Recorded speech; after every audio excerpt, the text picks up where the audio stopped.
This is an overview of how the Roman provinces were ruled during the imperial age under the emperors.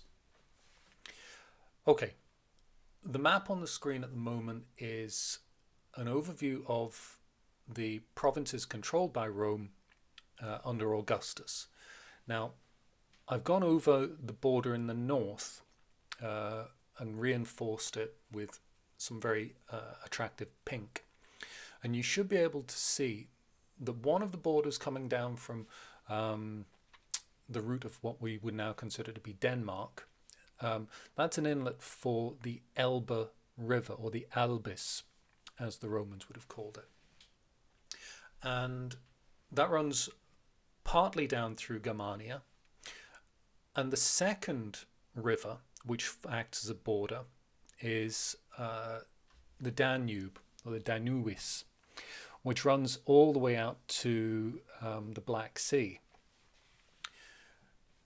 Now that's effectively where Augustus finalized the borders of the Roman Empire, especially after one key incident which caused him to rein in his more expansionist ideas.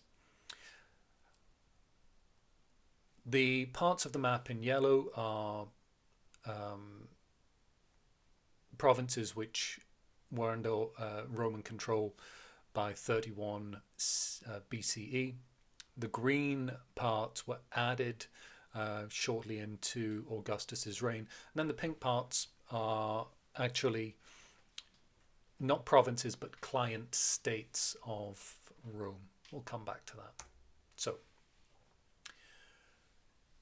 it expanded under Augustus as part of this Roman sense that they were the divinely anointed people. They were the ones who were destined for greatness. They were the ones who should rule the world. In Virgil, we have this line, "Tu regere imperio populos, Romani memento."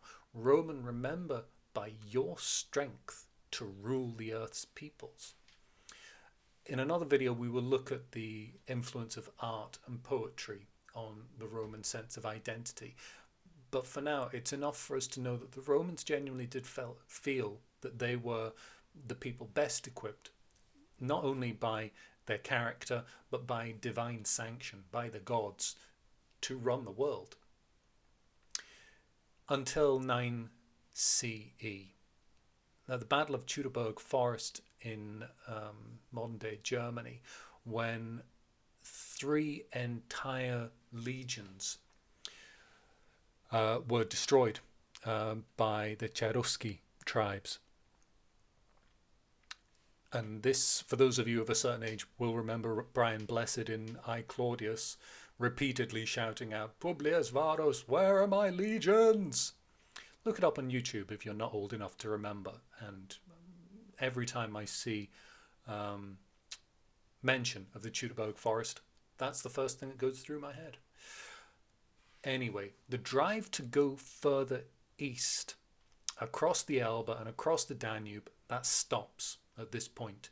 And Augustus is more concerned after this point of just reinforcing and holding what they already have. So he used the Elbe and he used the Danube as natural boundaries to kind of mark the northern and most eastern parts of the empire. A second thing to consider, you remember that Marcus Crassus, in a vain attempt for military glory, decided that he would go and pick a fight with the Parthians. He was killed in the fighting and had molten gold poured down his throat, which is a hell of a way to die. Augustus does not make the same mistake of picking the fight with the Parthians.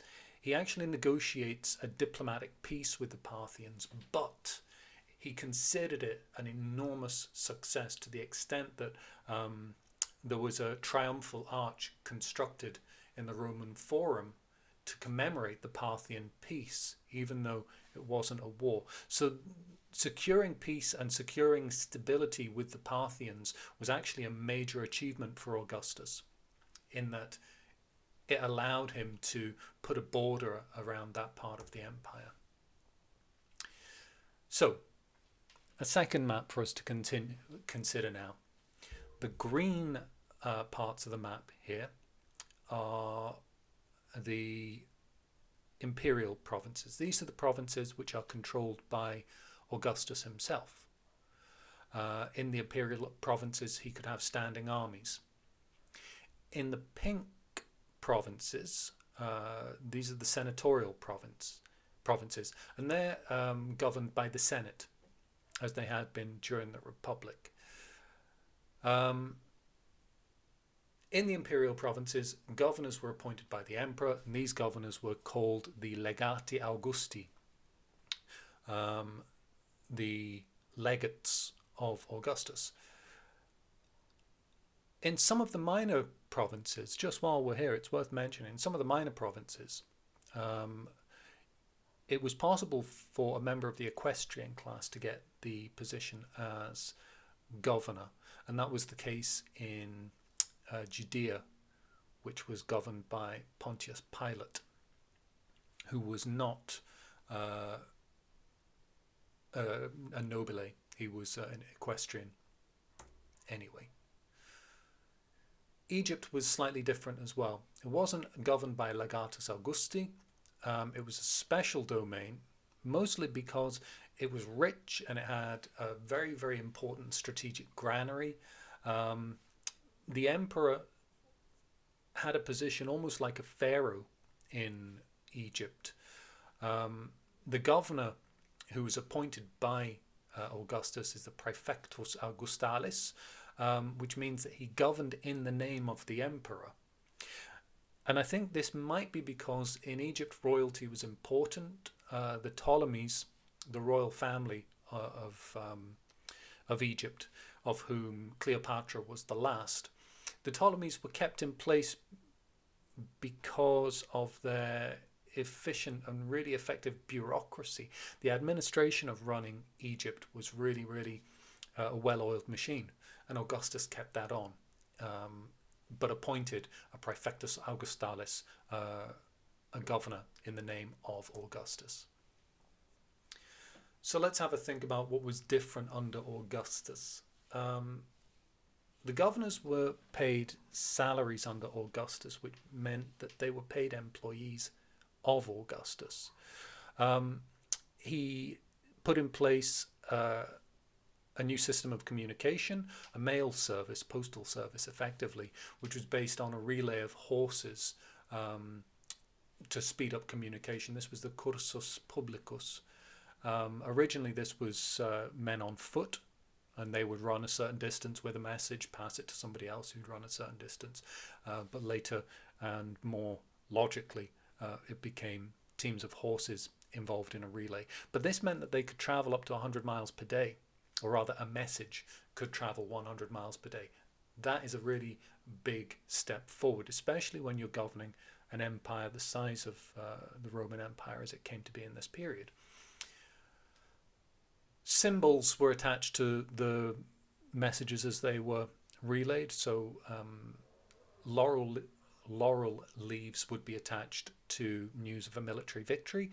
A feather would be fixed to the spear of a messenger who was carrying bad news, so you could kind of see what was coming in advance. Provincial councils were established, which included citizens from the cities of the province. And these councils didn't exercise much in the way of power. In the senatorial provinces, that power came from the Senate. In the imperial provinces, it came from Augustus. But the provincial councils could look after religious observance. But they could arrange also legal complaints and prosecutions. There is no skinny for this. You'll just have to go back through it again and take your own notes. As usual, any questions, see me in class.